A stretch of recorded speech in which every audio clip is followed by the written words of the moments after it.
जय हिंद दोस्तों, आप सभी लोगों का हमारे द पढ़ाई करो चैनल में बहुत बहुत स्वागत है। फ्रेंड्स, कल हमने संविधान का पार्ट 1 का अच्छे से पढ़ लिया था और ये अभी हमारा चल रहा है लक्ष्मीकांत सर का, जो है एम लक्ष्मीकांत सर का पॉलिटी का शॉर्ट नोट्स। ठीक है, तो आज हम पढ़ेंगे नागरिकता। ठीक है, ये नागरिक जो होते हैं भारतीय राज्य के, ये पुण्य सदस्य होते हैं और इनकी राज्य पे पुण्य निष्ठा भी होती है। और इनको कौन कौन सा अधिकार प्राप्त है, तो सिविल भी है और आपको जो है राजनीतिक भी है। तो भारतीय नागरिक को प्राप्त मूल अधिकार और विशेषाधिकार के बारे में जानते हैं। तो 15-16 अनुच्छेद 15, 16, 19, 29, 30 ये सब जो है सिर्फ इंडियन सिटीजन को प्राप्त है, भारतीय नागरिक को। ठीक है, यहाँ के नागरिक को प्राप्त है। तो आर्टिकल 15 क्या कहता है कि धर्म, मूल वंश, जाति, लिंग या जन्म स्थान के हिसाब से आपको किसी के साथ भेदभाव नहीं रखना है। तो अगर कोई विभेद करता है तो उसके विरुद्ध अधिकार है आपका। तो ये आर्टिकल 15 है। आर्टिकल 16 क्या है कि लोक नियोजन के विषय में क्षमता का अधिकार है। समान रूप से लोक नियोजन मतलब सरकार कोई भी चीज निकालती हो, जैसे कि मान लीजिए जॉब ही निकालती है एग्जाम्पल के तौर पे, है ना, जॉब निकालती है, टेंडर निकालती है। तो ये सब में है कि अगर हम योग्यता उस चीज की जॉब ही है, तो अगर हम मान लीजिए ग्रेजुएशन के लेवल का जॉब है, तो ग्रेजुएशन का लेवल का अगर जॉब है, तो हम अगर ग्रेजुएशन किए हुए हैं, जो भी ग्रेजुएट लोग हैं, तो सब उसको फॉर्म भर सकते हैं। उसमें न धर्म, न मूल वंश, न जाति, लिंग, ये सब जन्म स्थान, ये सब पे भेदभाव नहीं किया जा सकता है, समान अधिकार दिया जाएगा। अब देखते हैं आर्टिकल 19 में क्या है। तो वाक्य एवं व्यक्ति की स्वतंत्रता, सम्मेलन, संघ, संचरण, निवास व व्यवसाय की स्वतंत्रता, यह आर्टिकल 19 में है। ये सिर्फ भारतीय नागरिकों को प्राप्त है। फिर 19 और 29, 30, 29 की बात करें तो संस्कृति हो गया, सांस्कृतिक अधिकार और शिक्षा संबंधी अधिकार, ये आर्टिकल 30। तो ये सब जो है 15, 16, 19, 29, 30 सिर्फ इंडियन सिटीजन को प्राप्त है। ये इसके साथ ही अगर बात करें लोकसभा हो या राज्य विधानसभा हो, उसमें वोटिंग का अधिकार भी इंडियन सिटीजन, संसद हो या राज्य विधान मंडल की सदस्यता को चुनाव लड़ने का भी अधिकार सिर्फ इंडियन सिटीजन। सार्वजनिक पद की बात करें तो राष्ट्रपति, उपराष्ट्रपति, उच्चतम व उच्च न्यायालय के न्यायाधीश, प्रधानमंत्री, राज्य के राज्यपाल, महान्यायवादी, महाधिवक्ता, जो भी है, जो योग्यता रखते हैं, तो ये जो है योग्यता रखने का अधिकार है कि आप भी लड़ सकते हैं। ठीक है, तो चलिए अब हम देखते हैं संविधान निर्माण एवं लागू होने के समय जो है भारतीय नागरिक की श्रेणियां कौन कौन से में बांटी गई थी। ठीक है, पहला जो था कि भारत का मूल निवासी कौन होगा, तो या तो उसका जन्म भारत में हुआ हो, या उसका माता पिता में से किसी एक का जन्म भारत में हुआ हो, या संविधान लागू होने के 5 वर्ष पहले से भारत में वो रह रहा हो। संविधान लागू होने के तो लागू कब हुआ है, तो 26 जनवरी 1950 को लागू हुआ, और यानी 1950 से पहले जो है वो 5 वर्ष पूर्व से भारत में रह रहा हो। ठीक है, अब दूसरा क्या है, दूसरा है कि अगर जो व्यक्ति पाकिस्तान से भारत आया हो, ये उस समय की बात हो रही जब संविधान निर्माण और लागू होने के समय की बात हो रही। ठीक है, तो उस समय क्या है, पाकिस्तान से जो लोग भारत आए थे, या उसके माता पिता या दादा दादी जो है जब अलग नहीं हुआ था भारत, तो उसमें भारत में पैदा हुए हो, इन शर्तों को पूरा करता हो, तो वो हो गया। प्लस यदि वो 19 जुलाई से, कौन कौन सा शर्त है देखिए, भारत में पैदा होने का, जब भारत का जो विभाजन नहीं हुआ था उस समय क्या क्या शर्त है, यदि वह 19 जुलाई से पूर्व स्थानांतरित, यानी 19 जुलाई 1948 हुआ हो, अपने प्रवासन की तिथि से उसने सामान्यतः भारत में निवास किया हो, या यदि उसने 19 जुलाई 1948 को या उसके बाद भारत में प्रवासन किया हो, तो वह भारत के नागरिक के रूप में पंजीकृत हो सकता है। ठीक है, 19 जुलाई 1948 के बाद अगर भारत में, पाकिस्तान से कोई भारत में आया हो, तो वो नागरिक के रूप में पंजीकृत हो सकता है। लेकिन उसके व्यक्ति के लिए रजिस्ट्रेशन के लिए क्या चाहिए था, तो 6 माह तक भारत में निवास करना आवश्यक है। अब तीसरा क्या है कि एक व्यक्ति जो 1 मार्च 1947 के बाद भारत से पाकिस्तान ट्रांसफर हो गया हो, लेकिन बाद में फिर भारत के पुनर्वास के लिए लौट आया हो, तो ऐसा व्यक्ति को अगर रजिस्ट्रेशन कराना है तो प्रार्थना पत्र के बाद उसको 6 मंथ तक भारत में रहना अनिवार्य था। ठीक है, ये उस समय की बात हो रही है। ये आर्टिकल 7 में है। ठीक है, आर्टिकल छूट गया क्या, हाँ, अगर देखिए यदि उसने 19 जुलाई 1948 को या उसके बाद भारत में प्रवासन किया, यानी भारत में रह रहा हो, तो भारत के नागरिक के रूप में रजिस्ट्रेशन करा सकता है। लेकिन ऐसे व्यक्ति के पंजीकृत होने के लिए 6 माह तक भारत में निवास करना, ये आर्टिकल 6 हो गया। अब आर्टिकल 7 में था कि 1 मार्च 1947 के बाद भारत से क्या हुआ होगा, पाकिस्तान वो ट्रांसफर हुआ होगा, लेकिन फिर कुछ दिन के बाद जो है वो फिर भारत लौट आना चाहता हो, ठीक है, लौट आया हो, और ऐसे व्यक्ति को पंजीकरण जो है 6 महीने तक भारत में रहना अनिवार्य है रजिस्ट्रेशन के बाद। ये आर्टिकल 7 में है। अब आर्टिकल 8 में क्या है कि एक व्यक्ति जिसके माता पिता या दादा दादी जब भारत का विभाजन हुआ था उस समय पैदा हुए हों, लेकिन वह भारत के बाहर रह रहा हो, वह भारत का नागरिक बनना बन सकता है यदि उसने भारत के नागरिक के रूप में रजिस्ट्रेशन कूटनीतिक तरीके से या पार्षदीय प्रतिनिधि के रूप में आवेदन किया हो। अब है नागरिकता समाप्ति से, नागरिकता की समाप्ति कैसे होगी? तो पहला यह है कि वह व्यक्ति भारत का नागरिक नहीं होगा जो अपने मन से किसी दूसरे देश का जो सिटीजनशिप है, नागरिकता ग्रहण कर लेगा। ये आर्टिकल 9 है, ठीक है। आर्टिकल 9 कहता है कि अगर कोई अपना मन से, मान ले जाए यहाँ से इंडियन कोई है, वहाँ कनाडा का जा करके या अमेरिका का ये ले लेता है, नागरिकता ले लेता है, तो उसका वहीं पे जो है भारत की नागरिकता खत्म हो जाएगी। प्रत्येक व्यक्ति जो भारत का नागरिक है, यदि संसद उसकी नागरिकता, अगर पार्लियामेंट जो है, अगर भारत का कोई भी इंसान अभी नागरिक है लेकिन पार्लियामेंट उसका नागरिकता समाप्त कर दे तो वो समाप्त समझा जाएगा। संसद को ये अधिकार है कि वह नागरिकता के अर्जन और समाप्ति के तथा नागरिकता से संबंधित अन्य सभी विषयों के संबंध में विधि बना सकती है। पार्लियामेंट को वो राइट्स है कि नागरिकता के अर्जन और समाप्ति के लिए नागरिकता से संबंधित या उससे संबंधित और भी जो विषय के संबंध में नियम कानून कौन बना सकती है? तो संसद ही है जो उसको लॉ बना सकती है। यह आर्टिकल 11 है। अब नागरिकता अधिनियम 1955 की बात करें तो नागरिकता अधिनियम 1955 संविधान लागू होने के बाद अर्जन एवं समाप्ति के बारे में उपबंध करता है। इस अधिनियम को अब तक 5 बार संशोधित किया गया है। तब पहला बार नागरिकता संशोधन अधिनियम 1986, दूसरा है नागरिकता संशोधन अधिनियम 1992, तीसरा है नागरिकता संशोधन अधिनियम 2003, नागरिकता संशोधन अधिनियम 2005 और नागरिकता संशोधन अधिनियम 2015। ठीक है, अब तक जो है इसको 5 बार अधिनियम को संशोधित किया जा चुका है। लास्ट 2015 में हुआ था। अब नागरिकता का अर्जन का हम देखते क्या शर्त है। नागरिकता अधिनियम 1955 नागरिकता प्राप्त करने की 5 शर्तें बताता है। जन्म से, वंशानुगत से, पंजीकरण द्वारा यानी रजिस्ट्रेशन द्वारा, प्राकृतिक हो गया या फिर क्षेत्र समाविष्ट करने के आधार पर। अब देखते हैं जन्म से प्राप्त नागरिकता। तो जन्म किसका? भारत में है। ठीक है, जन्म भारत में।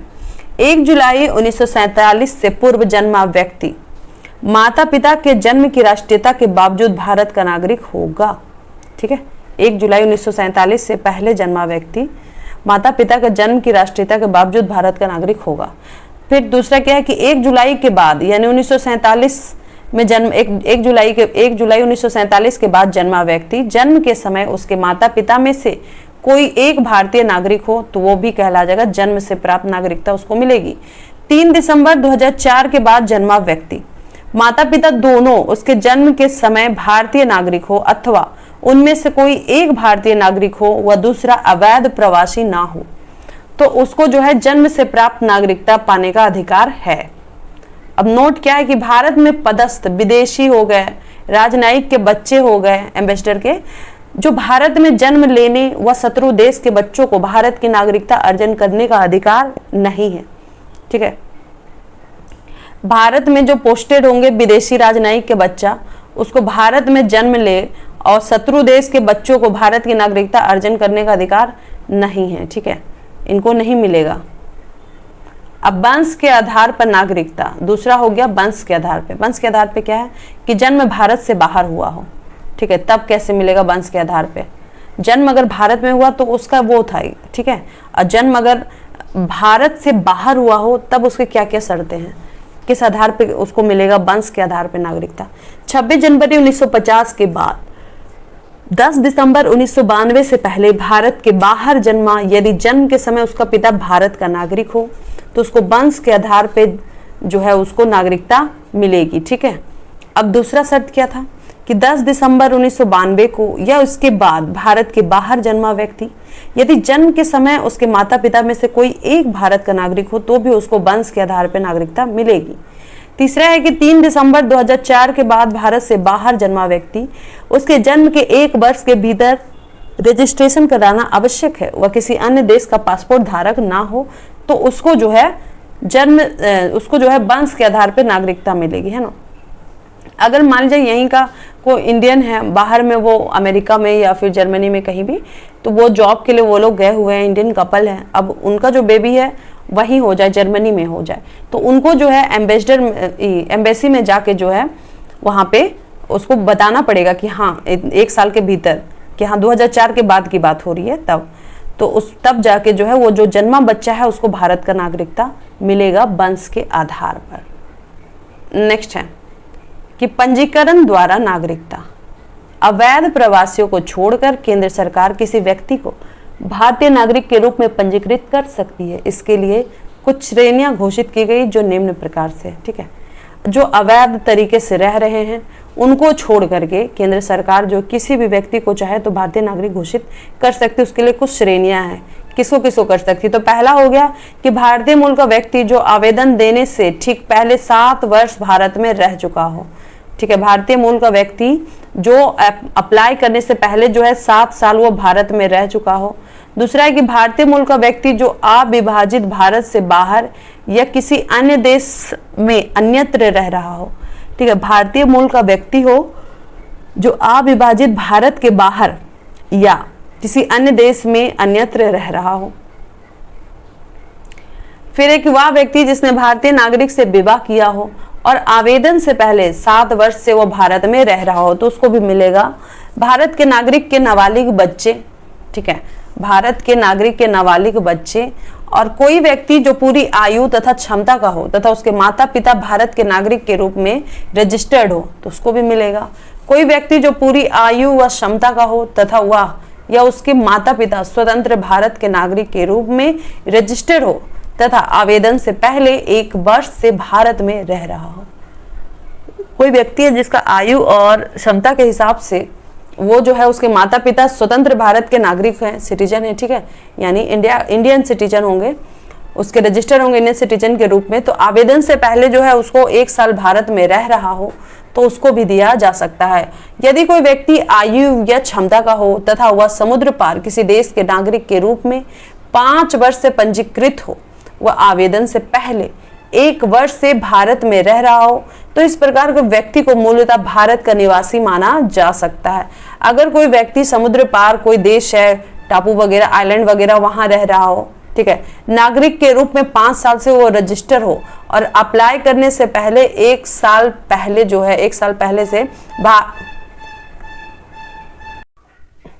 अब हम यहाँ पे देख रहे थे कि पंजीकरण द्वारा नागरिकता कैसे मिलता है, कि अगर कोई भारतीय नागरिक है और विवाह किया हो, ठीक है, किसी भारतीय नागरिक से कोई विवाह किया हो, तो उसको जो है अप्लाई करने से पहले 7 वर्ष पहले से वो भारत में रह रहा हो तो उसको मिल जाएगा, ठीक है। भारत के नागरिक के नाबालिग बच्चे हो गए। कोई व्यक्ति है जो जो पूरी आयु तथा क्षमता का हो तथा उसकी माता पिता जो है भारत के नागरिक के रूप में रजिस्टर हो तो उसको भी मिल जाएगा। और अगर कोई व्यक्ति पूरा आयु और क्षमता का हो और उसके माता पिता स्वतंत्र भारत के नागरिक के रूप में रजिस्टर हो तो आवेदन से पहले उसको क्या करना पड़ेगा, 1 साल पहले जो है भारत में रहना पड़ेगा आवेदन करने से पहले ही। और कोई व्यक्ति जो पूरी आयु क्षमता का हो तथा समुद्र पार किसी देश के नागरिक के रूप में 5 वर्ष से पंजीकृत हो, वह आवेदन से पहले 1 वर्ष से भारत में रह रहा हो, तो इसको भी जो है भारत का निवासी माना जा सकता है। यदि आवेदन से पहले जो है 12 महीना पहले यानी 1 साल पहले भारत में रह रहा हो, भारत में वो 8 साल पहले से रह रहा हो तथा आवेदन के ठीक पहले कम से कम 12 माह पहले जो है भारत में रह रहा हो। इसमें नोट है कि एक व्यक्ति जन्म से भारतीय मूल का माना जाएगा यदि वो जो है या उसका माता पिता जो हो गए पेरेंट्स, उनमें से कोई अविभाजित भारत में पैदा हुआ हो या 15 अगस्त 1947 के बाद भारत का अंग बनने वाले किसी भू क्षेत्र का निवासी हो। ठीक है, ये हो गया। अब देखते हैं प्राकृतिक रूप से नागरिकता। तो प्राकृतिक रूप से नागरिकता किसको मिलेगा, तो ऐसे देश से संबंधित नहीं हो जहां भारतीय नागरिक प्राकृतिक रूप से नागरिक नहीं बन सकते हैं। ठीक है, यदि वह भारतीय नागरिक प्राप्त करने से पहले पूर्व नागरिकता किसी अन्य देश को त्याग दे और वो भारत में रह रहा हो, ठीक है, अन्य देश का जो नागरिकता है उसको त्याग कर वो भारत में रह रहा हो और भारत सरकार की सेना हो या आवेदन देने से पहले जो है वो 1 साल पहले से भारत में रह रहा हो, उसका चरित्र अच्छा हो, संविधान की अनुसूची 8 में जो भाषाएं हैं उसका अच्छा ज्ञाता हो किसी एक का भी, और भारत में रहने को इच्छुक हो, भारत सरकार की सेवा या अन्य संस्थान जहां व्यक्तियों का निकाय हो अपनी सेवा जारी रखे।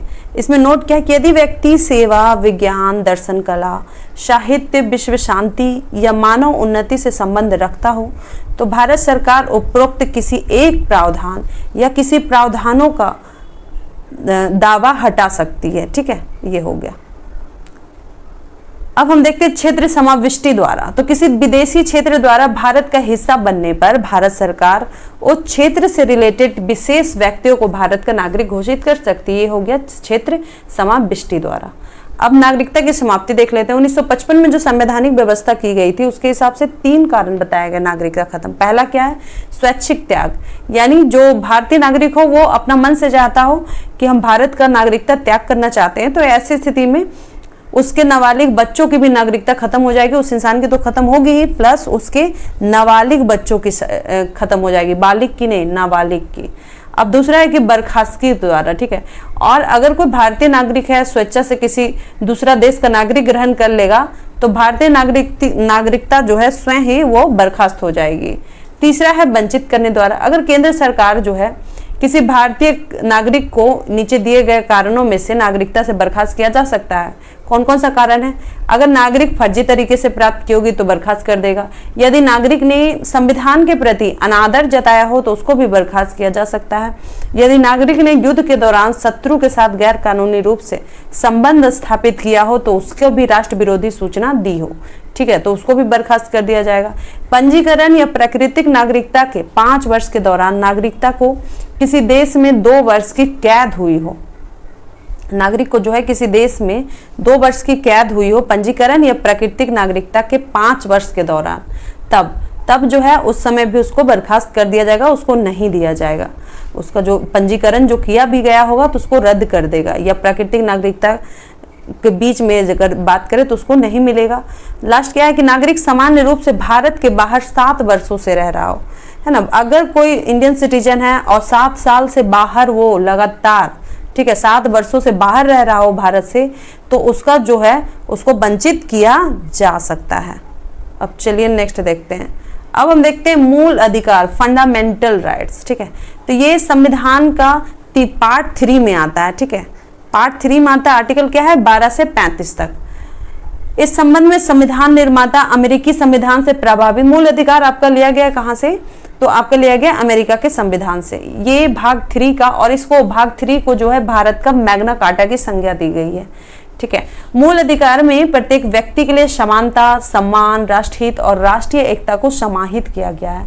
हर व्यक्ति को जो है समानता, सम्मान, राष्ट्रहित और राष्ट्रीय एकता को समाहित किया गया है।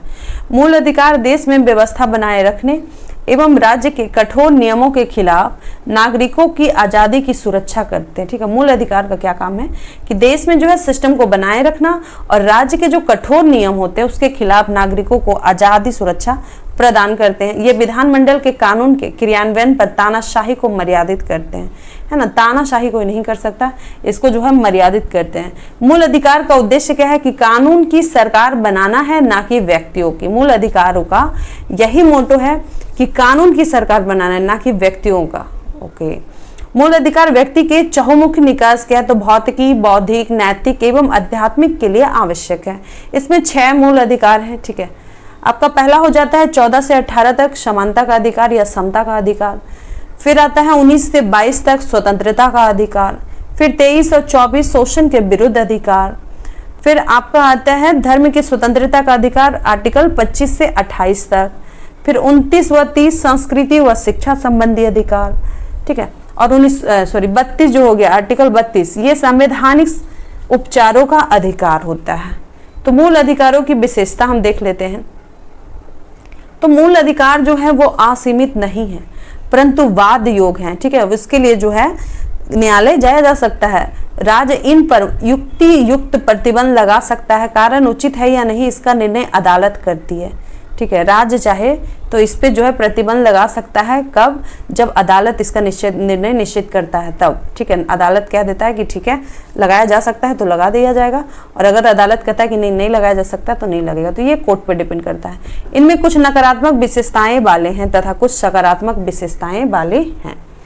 ये न्याय उचित हैं।